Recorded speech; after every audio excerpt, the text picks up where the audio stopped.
저는 지난 주간 필리핀 다녀오면서 제 마음에 아주 강력하게 마음에 와닿은 성경 말씀이 바로 오늘 본문인 로마서 8장 28절 말씀이었습니다. 우리는 내일 일을 알지 못하는 인생입니다마는 그러나 모든 것을 합력해서 선을 이루시는 하나님을 믿기에 우리는 어떤 역경과 고난도 헤쳐나갈 수 있는 힘과 용기를 얻게 된다는 사실을 다시 한번 말씀을 통해서 붙잡을 수가 있었습니다.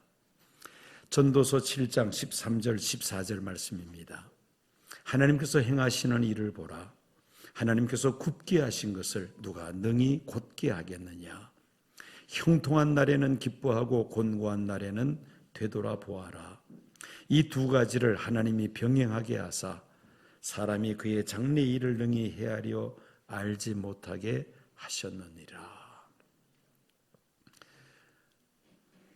좋은 일만 계속되는 사람 없습니다. 또 곤고한 날만 계속 이어지는 그런 사람도 없습니다. 만약에 좋은 일만 계속 된다면 참 좋겠습니다마는 그러나 그렇게 된다면은 삶의 긴장이 완전히 풀어져 버리고 맙니다.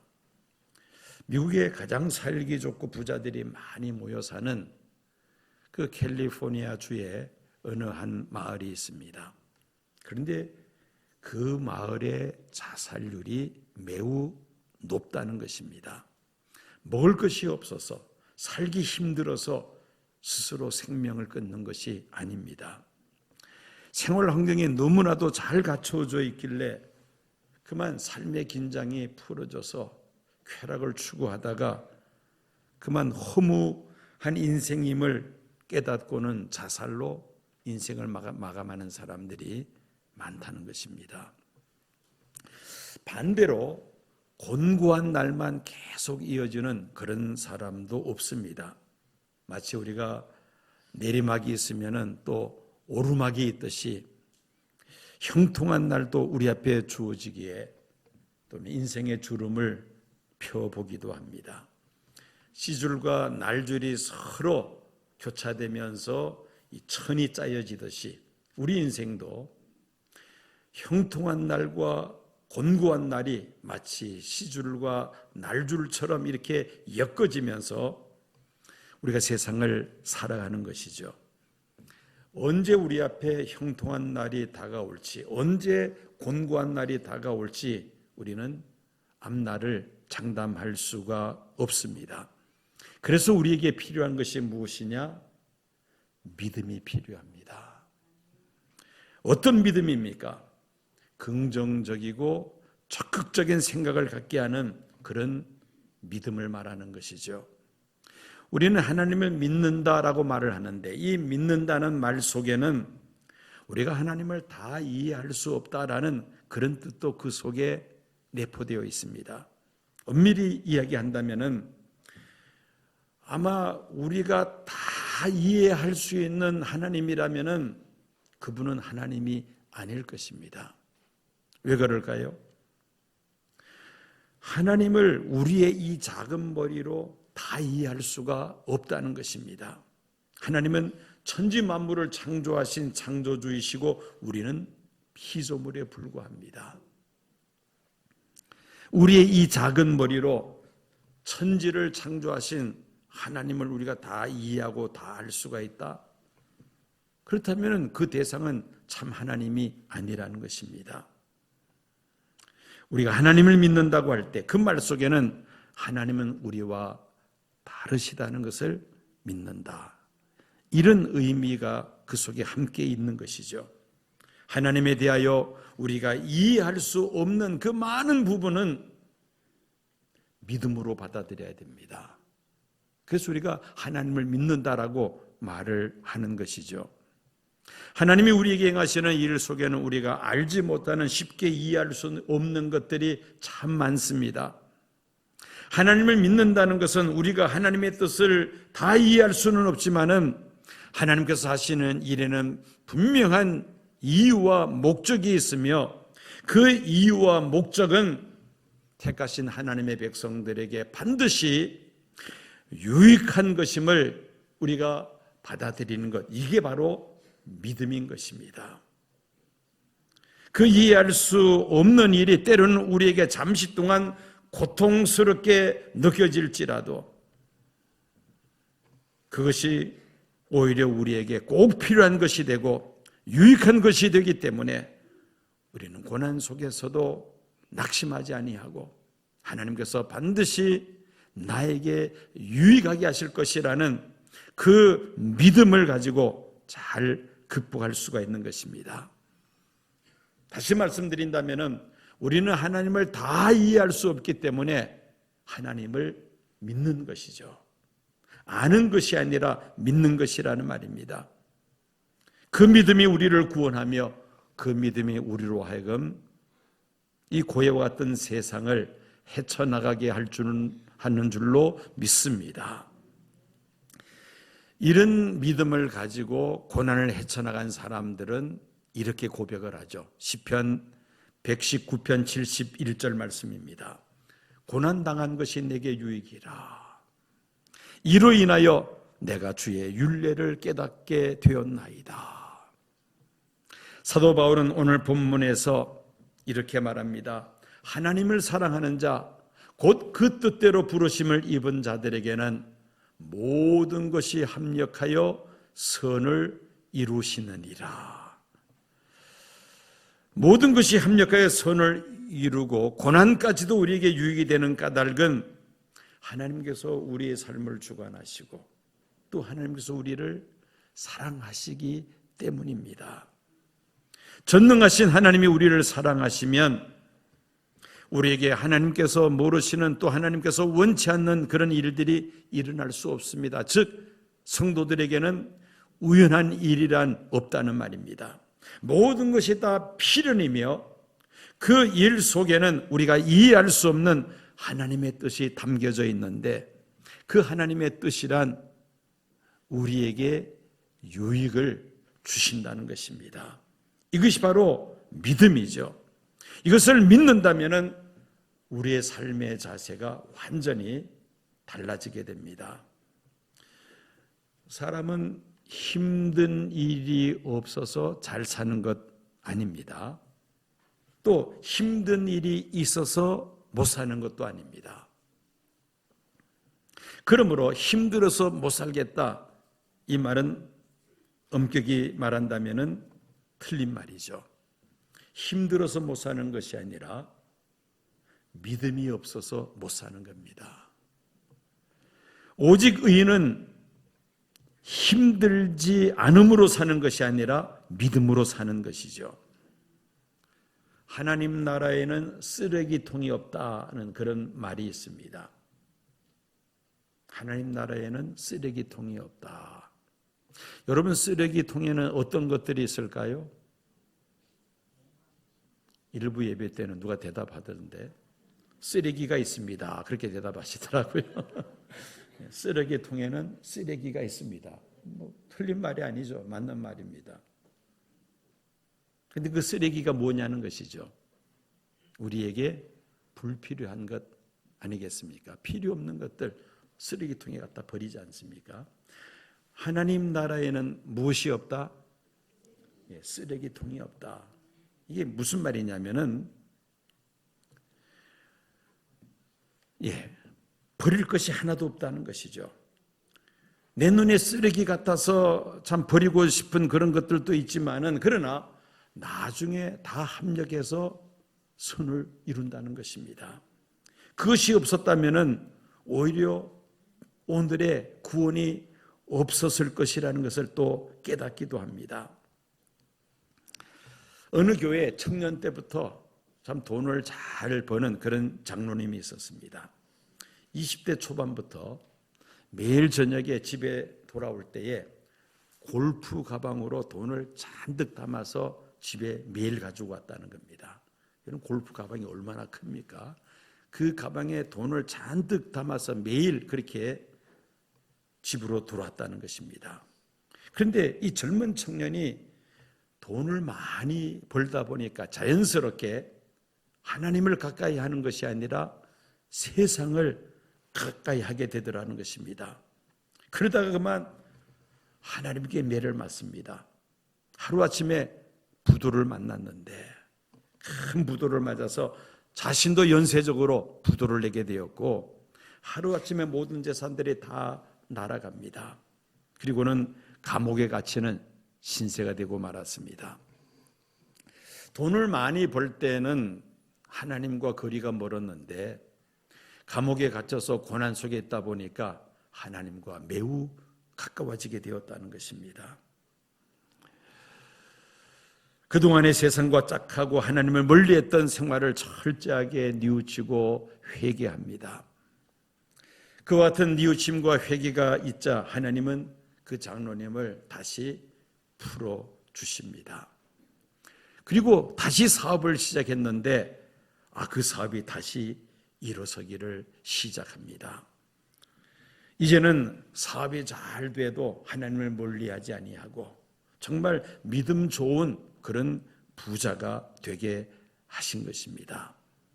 그런데 이 장로님이 하는 말이 내가 그때 망하지 않았더라면 나는 아주 망하고 말았을 것입니다. 그렇게 이야기를 한다는 것입니다. 그때 망하지 않았더라면 나는 완전히 망하고야 말았을 것입니다. 이 말 속에 정말 기가 막힌 진리가 그 속에 담겨져 있습니다. 하나님은 때로는 우리를 망하게 하십니다. 왜 망하게 하십니까? 망하지 않게 하려고 망하게 하신다는 겁니다. 우리가 생각할 때는, 단편적으로 생각할 때는 이제 곧 죽을 것 같고 이제는 모든 세상이 끝이 났다라고 생각이 되지만은 그러나 그렇지 않다는 것입니다. 우리의 생명이 하나님 손에 달려 있죠. 하나님은 절대로 예수 그리스도를 통하여 우리에게 내려주신 그 사랑의 줄, 구원의 줄을 결코 하나님은 놓지 않습니다. 내가 놓지 않는 한 하나님은 그 줄을 놓지 않는다는 것입니다. 로마서 8장 35절입니다. 누가 우리를 그리스도 예수 안에 있는 하나님의 사랑에서 끊으리요? 환난이나 곤고나 핍박이나 기근이나 적신이나 위험이나 칼이랴. 환난을 당하고 핍박을 당하고 위험한 일을 겪고 억울한 일을 당할 때 마치 하나님께서 나를 버리신 것처럼 그렇게 우리는 생각을 합니다. 하나님이 나를 잊으신 것이 아닐까? 하나님이 나를 사랑하시지 않고 이제는 나를 미워하시는 것이 아닐까? 그런 생각을 가져보기도 합니다. 그러나 그렇지 않습니다. 그런 것들이 우리를 그리스도의 사랑의 그 줄을 결코 끊을 수 없다는 것입니다. 쉽게 말해서 그런 일들이 있다 해서 하나님은 우리를 버리시고 우리를 포기하거나 잊으시는 분이 아니라는 것이죠. 그 속에서도 하나님의 사랑이 있다는 사실을 우리가 발견할 수 있다면 우리는 결코 절망하지 않습니다. 포기하지 않는다는 것이죠. 모든 것이 합력해서 선을 이루시는 그 하나님의 은혜를 경험하기 위해서 우리에게 반드시 필요한 두 가지가 있습니다. 로마서 8장 28절 말씀 속에 그 답이 있습니다. 첫째는 하나님을 사랑해야 합니다. 하나님을 사랑하는 자, 하나님을 사랑해야 된다는 것이죠. 두 번째는 그 뜻대로 부르심을 입은 자들, 즉 하나님의 부르심을 받은, 하나님의 택하심을 받은 하나님의 자녀이어야 한다는 겁니다. 하나님의 자녀이어야 하고 하나님을 사랑하는 자에게는 모든 것이 합력하여 반드시 선을 이루게 된다는 그러한 말씀입니다. 반대로 하나님을 알지도 않고 하나님을 믿지도 않고 사랑하지도 않는 자가 다른 사람에게 피해를 끼쳐놓고는 합력하여 선을 이루어질 것이다 이렇게 말한다면 그건 철면피입니다. 인간도 아니죠. 그래서 모든 것이 합력하여 선을 이루신다는 이 말을 만약에 우리가 하고자 한다면 두 가지 전제 조건이 되어야 됩니다. 첫째는 무엇이라 했습니까? 하나님을 사랑하는 자. 두 번째는 하나님의 부르심을 받은 자, 하나님의 택하심을 입은 자이어야 한다는 것입니다. 여기서 이제 하나님을 사랑한다는 것은 순종을 의미합니다. 하나님을 진정으로 사랑한다면 내가 원하고 좋아하는 일만 순종하는 것이 아니라 내가 원치 않고 힘든 어려운 일이라 할지라도 하나님의 뜻이라면 순종하는 것, 그게 바로 하나님을 사랑하는 것이죠. 나의 작은 머리로 이해할 수 없는 일이라 할지라도 하나님을 사랑한다면 우리는 전적으로 순종하게 됩니다. 내가 원하든 원하지 않든 하나님의 뜻에 순종하는 것, 이것이 바로 하나님을 사랑하는 것이며, 이렇게 하나님을 사랑하는 자들에게는 모든 것이 합력하여 선을 이루게 될 줄로 믿습니다. 구소련에서 열심히 전도하는 앤드류라는 목사님이 있었습니다. 이 목사님은 전도를 위해서 성경책 5,000권을 이제 있어야 하는데, 그 성경 5,000권을 살려면은 그 당시 돈으로 약 2만 달러의 돈이 필요했습니다. 그런데 아무리 그 2만 달러를 구하려고 해도 누가 지원해 주는 사람이 없었습니다. 고민하면서 하나님 앞에 기도하는데, 기도하는 중에 어떤 마음의 감동이 와닿느냐면은 내 집을 팔아서 성경책을 사라는 그런 그 음성이 들립니다. 한평생 저축해서 그렇게 마련한 집 한 채가 있었는데 그 집을 팔아서 성경책을 사서 그 전도를 하라는 그런 하나님의 음성을 기도하다가 듣게 됩니다. 결심을 합니다. 그 집을 담보로 해서 돈을 빌려서 이제 출판사와 계약을 합니다. 이제 성경책이 다 제작이 되었습니다. 이제 잔금을 주고 인수를 해야 되는데, 그러려면은 이제 그 집을 팔아서 그 잔금을 지불을 해야만 합니다. 집을 팔려고 그렇게 수소문하고 있는데 어느 날 네덜란드 성서공회에서 연락이 왔습니다.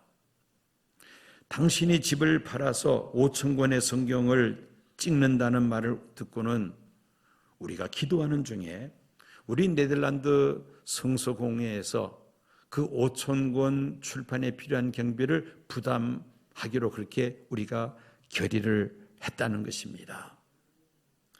이 앤드류 목사는 울면서 하나님 앞에 감사의 기도를 드립니다.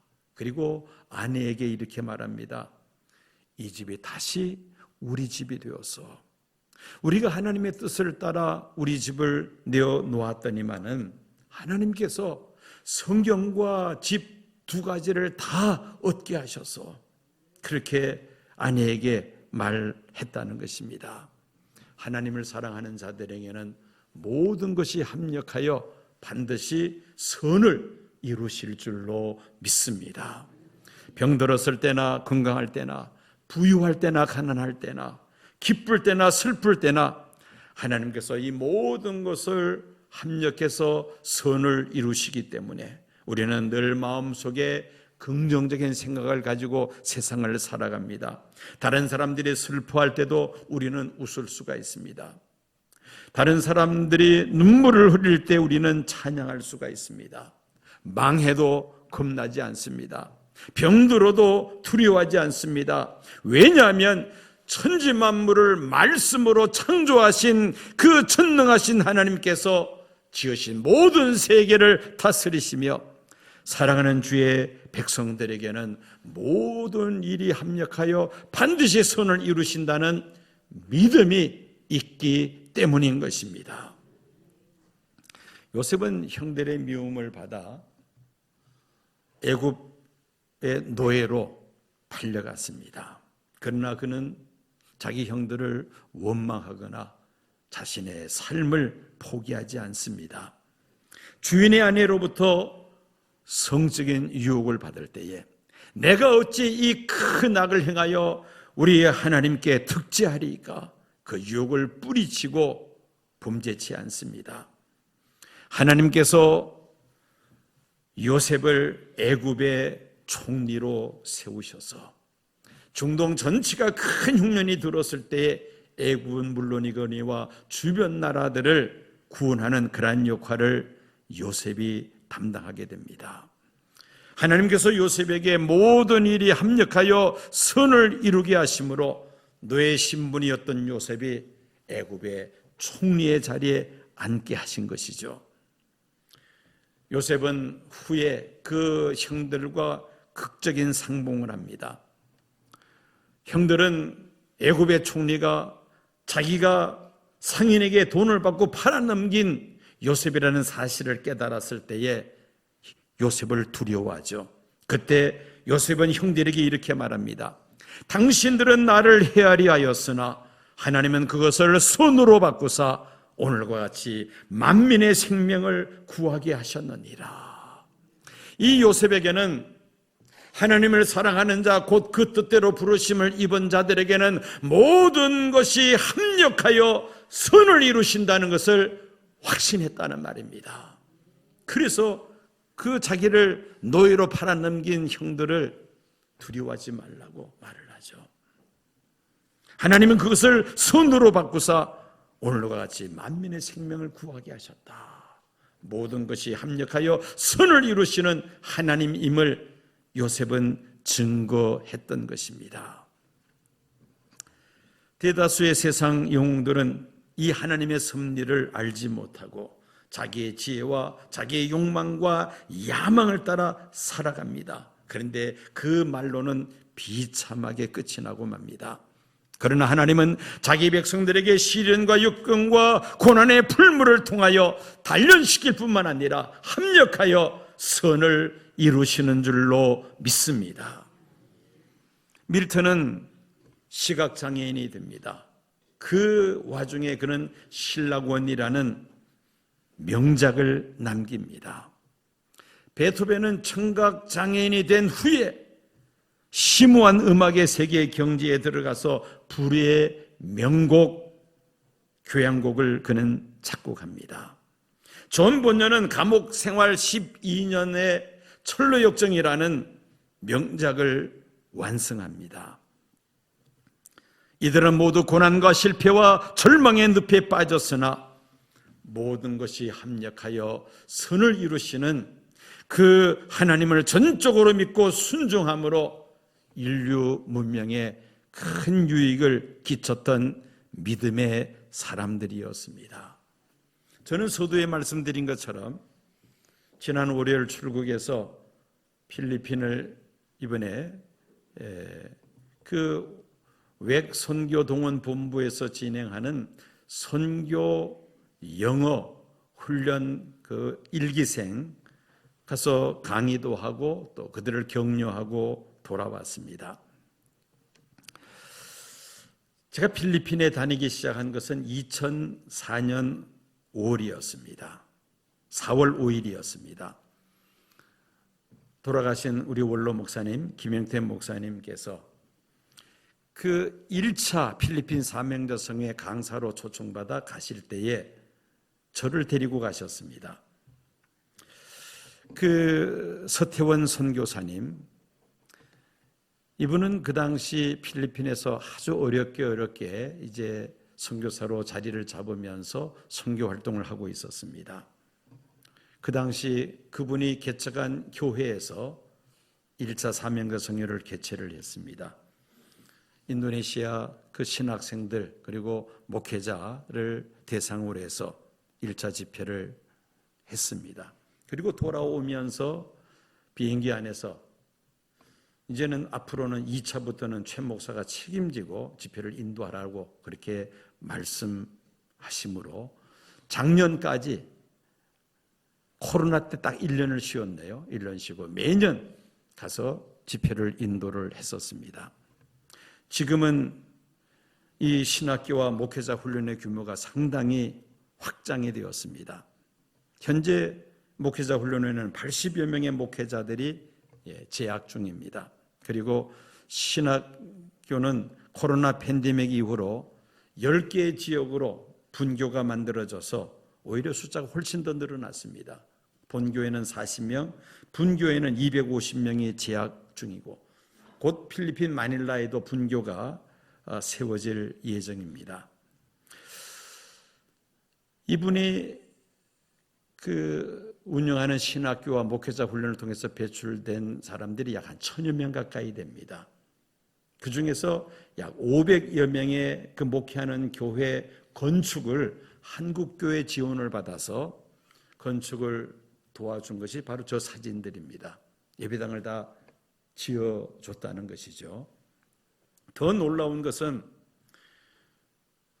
25가정의 선교사를 동남아시아를 위해서 저 구러시아권까지 선교사를 파송했다는 것입니다.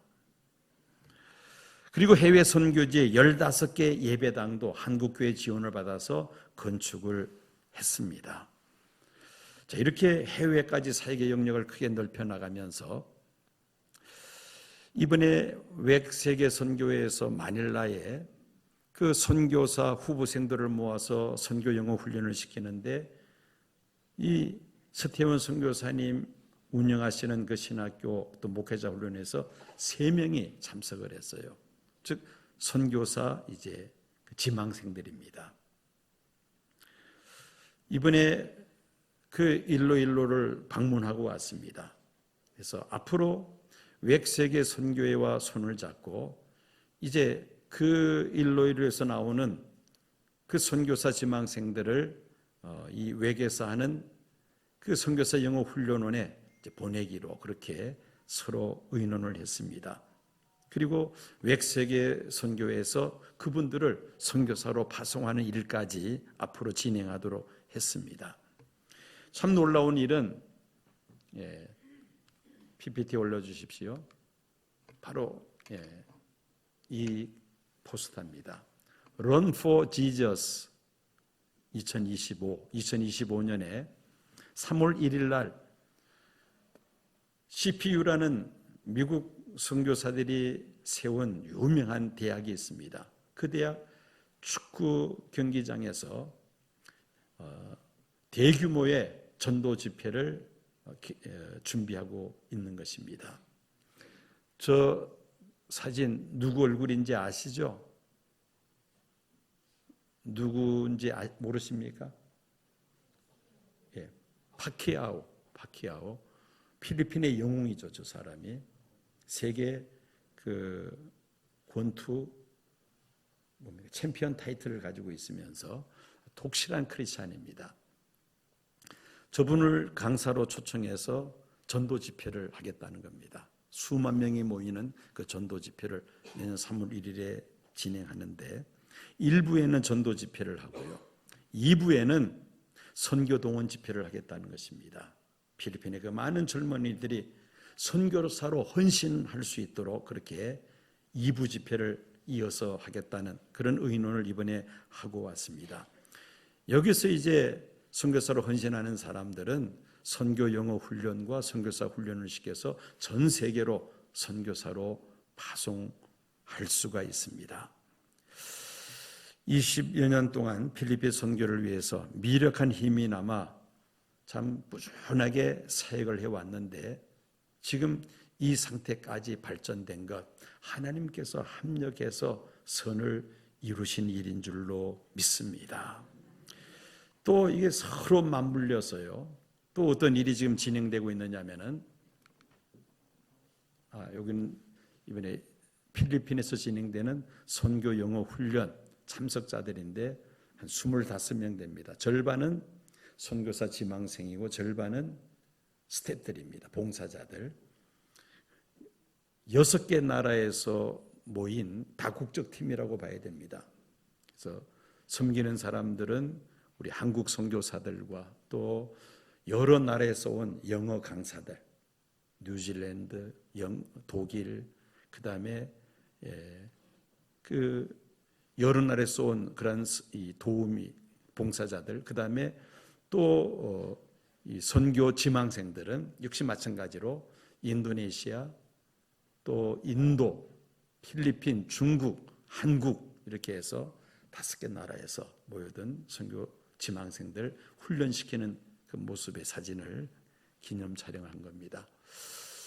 자, 이제 인도네시아입니다. 인도네시아. 작년 6월 달에 제주도에서 인도네시아 선교 컨퍼런스를 진행을 했었습니다.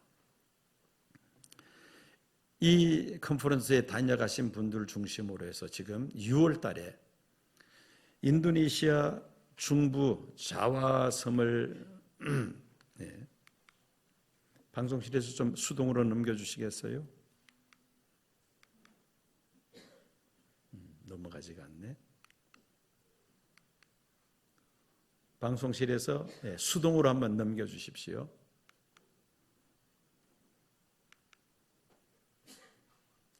안 넘어갑니까?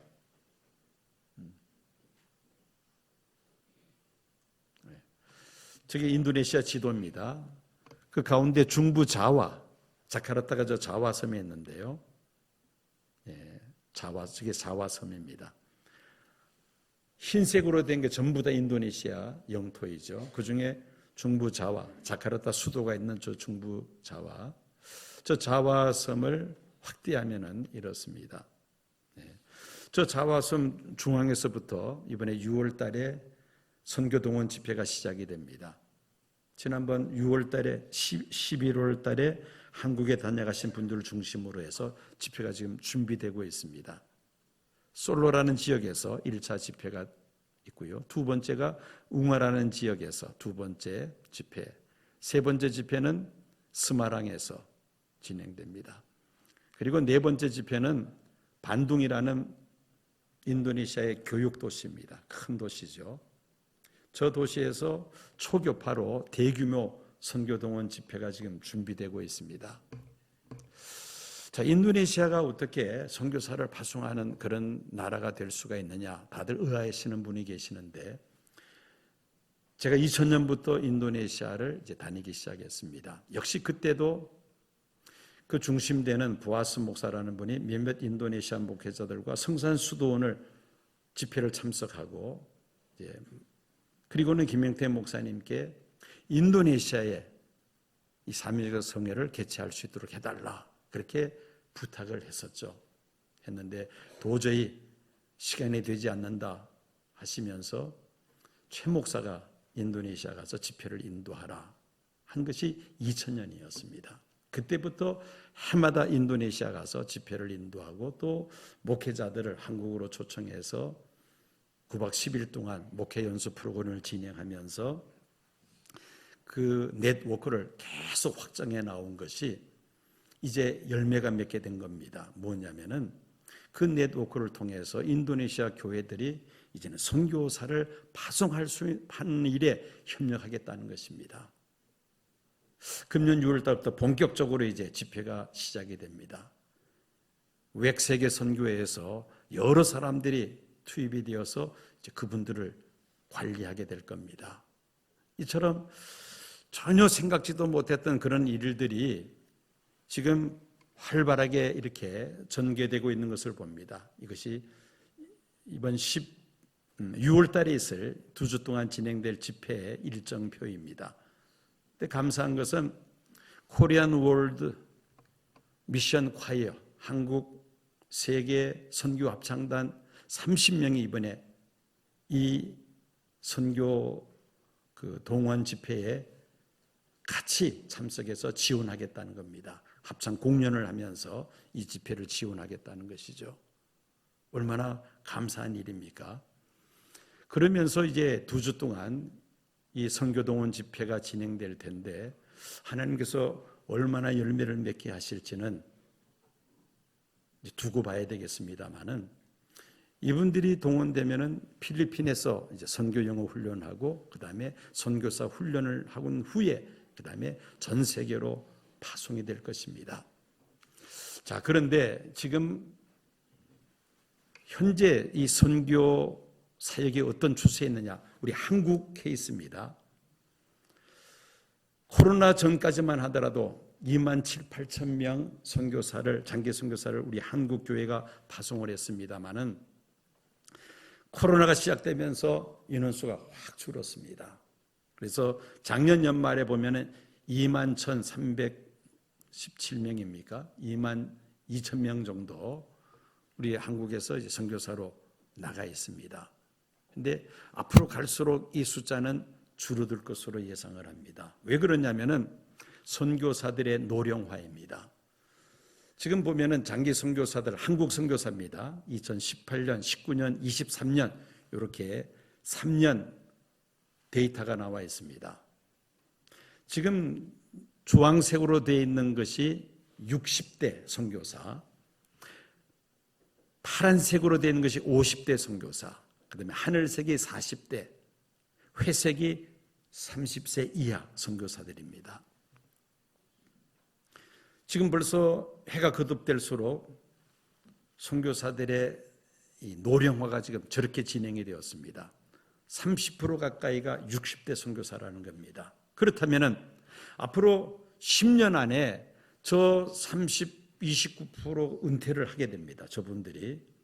그럼 밑에서 올라와야 되는데 올라올 사람이 없어요. 우리 대한민국 지금 30대, 40대 선교사 지원하는 사람들이 있느냐? 이제는 별로 없어요.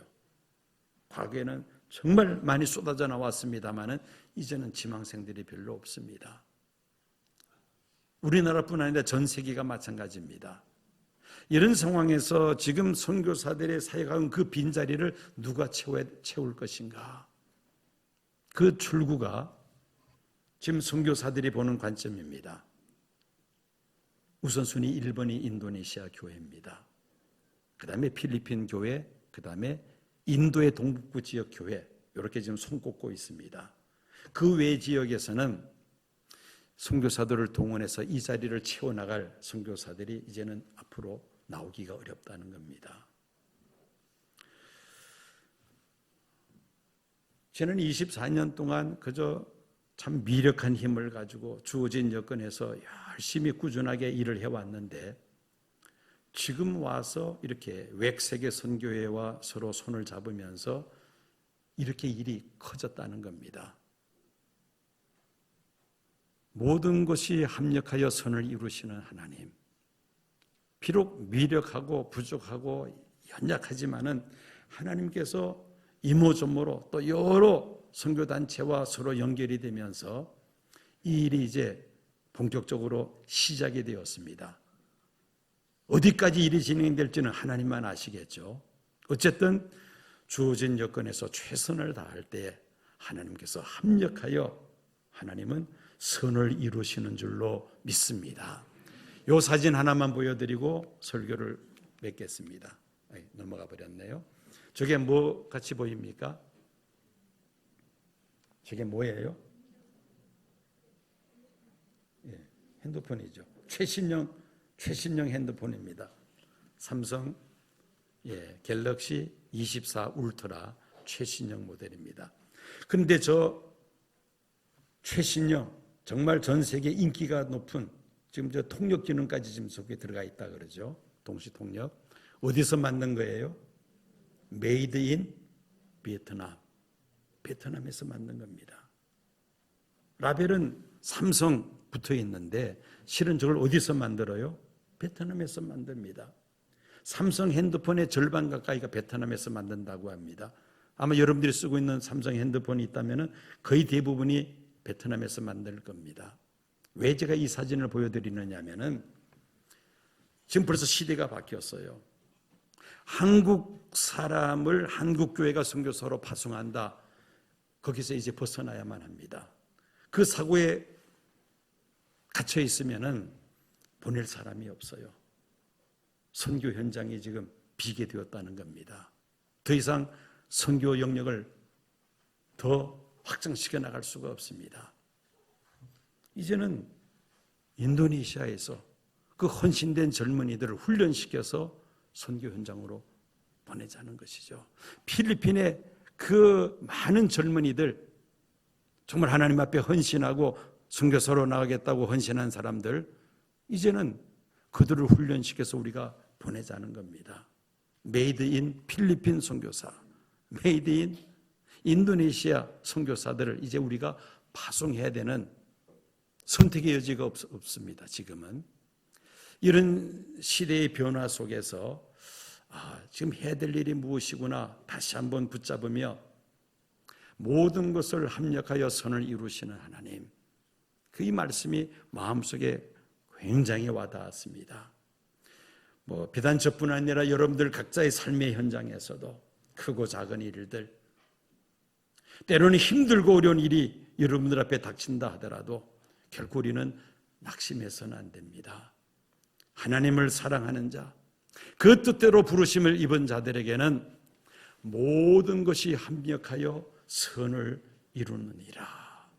이 말씀을 붙잡는다면 우리가 헤쳐나가지 못할 장애물이 없습니다.